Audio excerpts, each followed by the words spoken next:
Now, as we saw from those reactions, the world is really divided when it comes to reacting to the US strike. Some celebrated the move, some condemned the move, including key US allies. This report breaks down the details of all the world reactions in this story.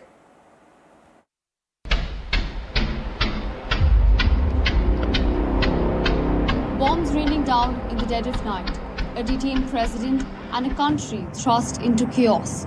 The US launched strikes against Venezuela, sending shockwaves far beyond Latin America. Much of the world calls the move illegal and dangerous, while others celebrated an act that liberated Venezuela.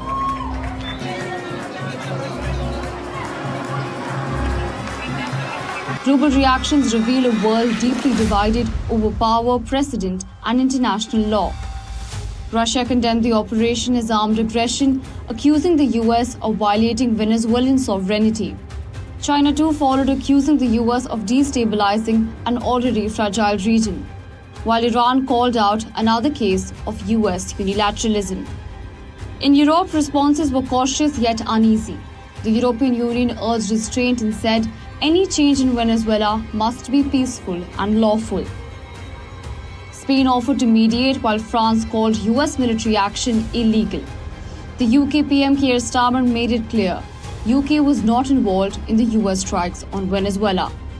At the United Nations, the Secretary General warned Operation risks setting a dangerous precedent, one that could weaken the very rules meant to prevent global conflict. Across Latin America, reaction was sharply split. Cuba labeled the operation criminal, accusing Washington of state terrorism. Mexico, Colombia, Brazil too condemned a move they called an assault on international norms.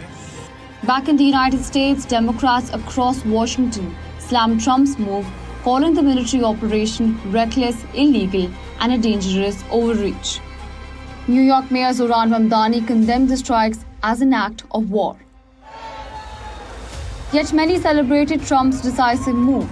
Israel welcomed the strikes and Maduro's removal. Argentina too broke ranks, welcoming the end of an authoritarian rule in Venezuela. Venezuelan opposition leader and Nobel Prize winner Maria Corina Machado hailed the US operation, calling Maduro's capture a historic turning point and a step towards restoring democracy in Venezuela. From Moscow to Mexico, the reaction is clear. This is not just about Venezuela, it is about whether powerful nations can decide the fate of weaker ones. And what happens to international law when the strongest decide to break them. Bureau Report, NDTV.